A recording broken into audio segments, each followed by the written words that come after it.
Alright, welcome back.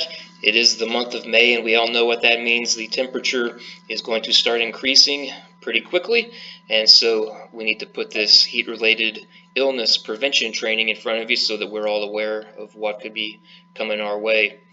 And so here's the thing. The purpose of this training, of course, is to increase your awareness of the causes and how to protect yourself at work and at home from heat stress. And the biggest thing here is to prevent the heat stress from ever happening. And it's always a smart idea to assess your own physical and mental state. And by that we mean listen to your body. You know your body, and listen to it. And take your breaks as necessary. And all these things that you see below are going to be the factors that can affect your heat tolerance. That's the amount of sleep you get. If you're not well rested, you're going to be prone to heat stress. The medications you take could be an issue because a lot of these medications will pull water from your body when you urinate, which can lead you to have a heat stress illness. And your diet as well. If you're not getting a good diet, if you're not eating your fruits and vegetables, all those things can also affect your ability to fight heat stress. Of course, being in good physical condition, being at your normal body weight, and you need to know your limitations as well physically, what you can and can't do. Sudden changes in temperature can be a big deal as well. Maybe in the morning time it starts off kind of cool, and then as the day goes on, especially around 2 or 3 o'clock, it starts to get really, really hot.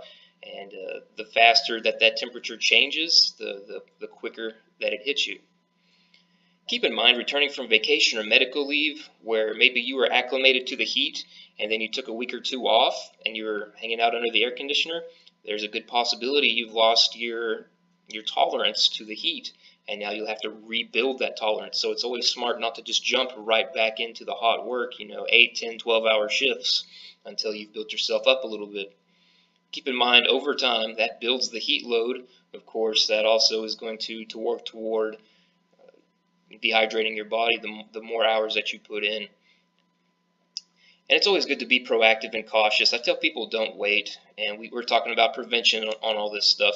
Don't wait to the point that you're having muscle spasms and cramps and things like that, and you're delirious before you go and report this or go to the break room.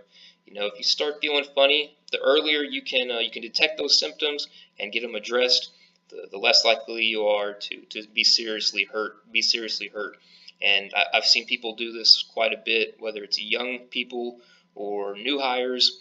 They want to come in right away and show everybody that they're a good worker, and they start feeling sick, and it's June, July, August, and they push themselves to the point where they pretty much have to call an ambulance to come and get them.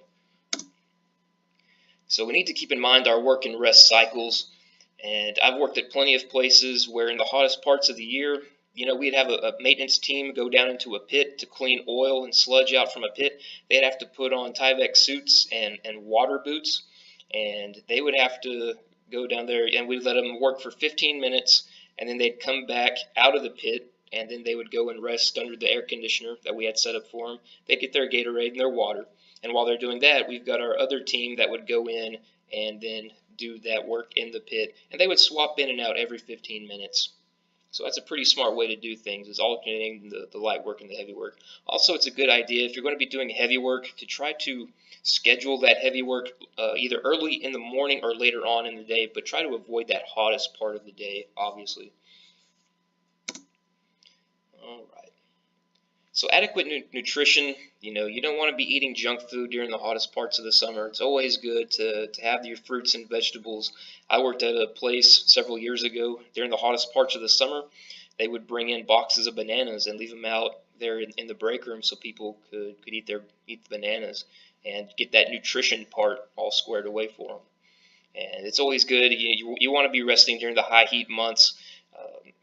That's even when you're at home. It's always good to try to rest on your days off, especially knowing that you're going to be coming back to work maybe the next day. Take that time off and get rehydrated, get rested, get your nutrition squared away, and then be ready to come back to work and be fully protected as much as possible. And of course, if you're working outside, we want to limit our sun exposure. Use the sunscreen, use awnings, use umbrellas. Whatever you have at your disposal. Try to set up a situation where if you can avoid the sun, try to at least get your break set up to where you can get some shade.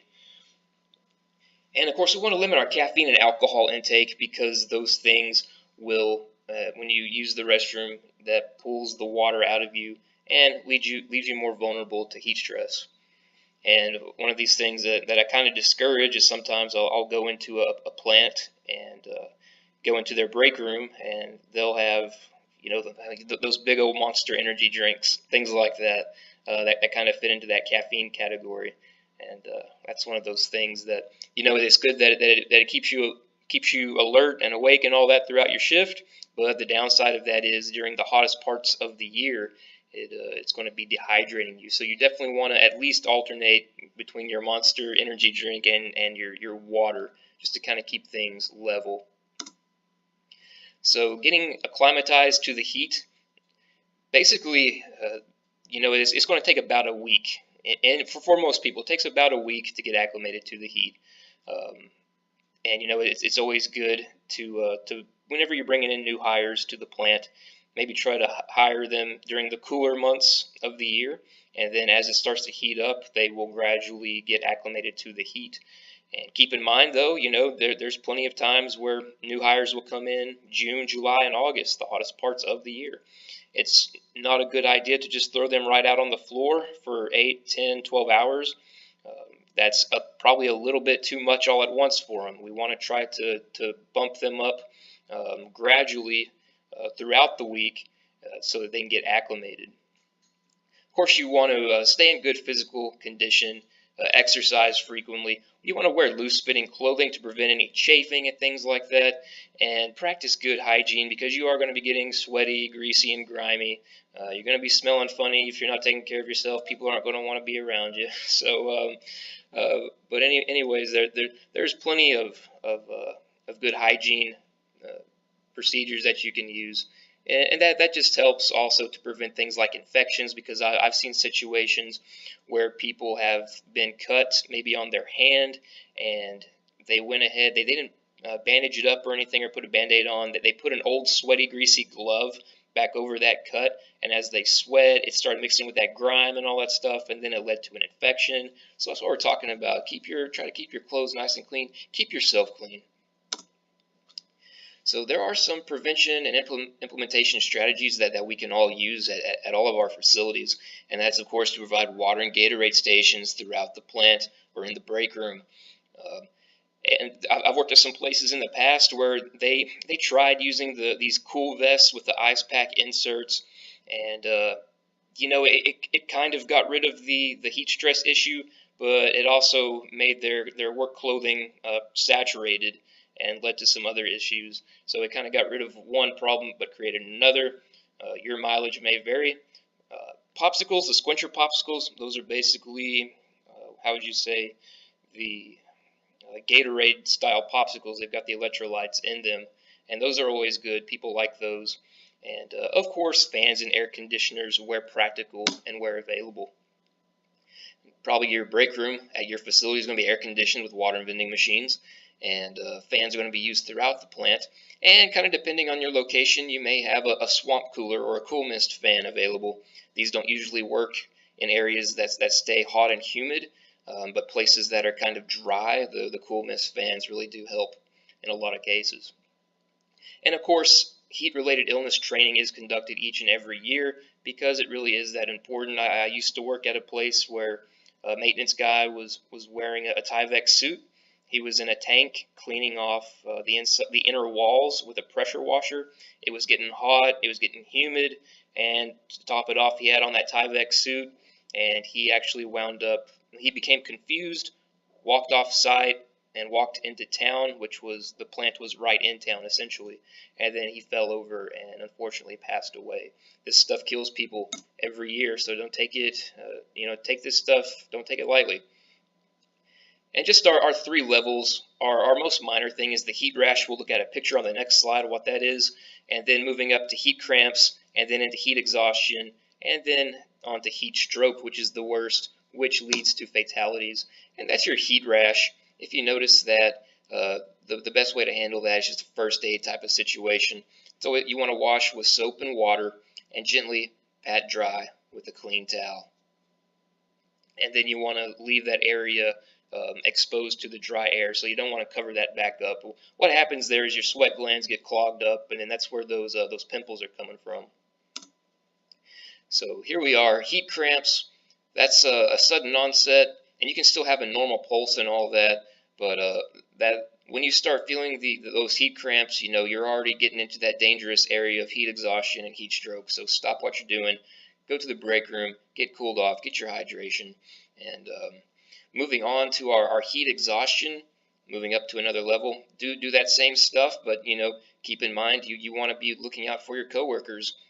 Look out for yourself. Look out for your coworkers. If they're experiencing any type of symptoms where they're showing fatigue or weakness, loss of coordination, they're sweating heavily, all those things, cool and moist skin even, go ahead and take care of them. Get them to the break room, get them cooled down, get them hydrated. Even give them ice at the armpits, the groin. That's where your major blood vessels are moving through, and that's how you cool down the blood. That cools down the body. And then heat stroke. And so if you or your coworkers are experiencing to the point where they've lost all their sweat, they're no longer sweating, the body can't cool itself, the body begins to cook itself essentially, and that's where people get killed. And so any of those symptoms that you see there, the weakness, confusion, delirium, going into seizures and convulsions and collapse all the way up to death, seek immediate medical assistance, and then try to stabilize that person until the ambulance arrives. And don't give liquids if that victim is already unconscious, because you're going to wind up probably doing more damage by choking them that way. But remember to drink plenty of water, rest in the shade, know and identify those warning signs, nutritious food intake, know your body and its limits. And you can see that picture there. If we do have to provide some sort of first aid or stabilization to somebody who's passed out, they're in those later stages of heat illness, that's what we're going to do, is apply those cold compresses to the neck, the armpits, the groin, elevate the feet, try to give them fluids as long as they're conscious, and then keep that air on them. Get a fan on them, or even take a folder or something. Do whatever you can to create a fan, to create that air movement. So yeah, just kind of a recap. I want to kind of focus there at the bottom. Previously suffering from heat illness leaves people more susceptible to future heat illness. So people who have experienced heat stroke before have a very low tolerance to the heat, and they're much more likely to experience heat stroke for a second or third time.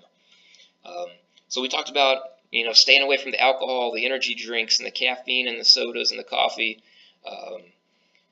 The rest component, the poor nutrition, of course, being in the sun and trying to limit that exposure. And keep in mind that even the flu, the cold, or fever, all those things are going to also lower your ability to resist the heat. All right, things like diabetes, heart issues, blood vessel conditions, kidney diseases, those are all things that can also factor in. Your personal health factors in. The more issues that you have, it's probably logical to say the less likely that you're going to be to resist the heat. And keep in mind even things like age and the weight. So just some things to remember. 5 to 7 fluid ounces every 20 minutes at a minimum. And your urine, you want to keep an eye on that. Make sure it's staying a pale yellow. And don't wait until you're thirsty. I tell people this all the time. It's always good to be hydrated even the night before you come into work. And at the very least, when you leave the house to go to work, grab that Gatorade or that water before you get into your vehicle and start hydrating at least on your way to work. But don't wait until you're thirsty, because you're already behind at that point. Keep in mind, take breaks. Don't push yourself if you feel bad. And it's always better to stop, rest, and cool down and get some Gatorade or water in you than to push yourself and then wind up having to go to the hospital or even be risking death. And it's always a smart thing to watch your forecast before you go out for the day. Know what's going on and plan accordingly. And as we mentioned earlier, be your brother's keeper. Look out for yourself. Look out for others as well. But also know your limits yourself. All right, so just a quick review here. The first sign of illness or not feeling good: rest, drink, hydrate. If you're not feeling better, go ahead and report that to the supervisor. And if you're still ill at that point, consider not working. Check in with your supervisor before work. Eat well, replace fluids. Always rest on your days off during the hottest parts of the year. And that is heat stress. Thank you.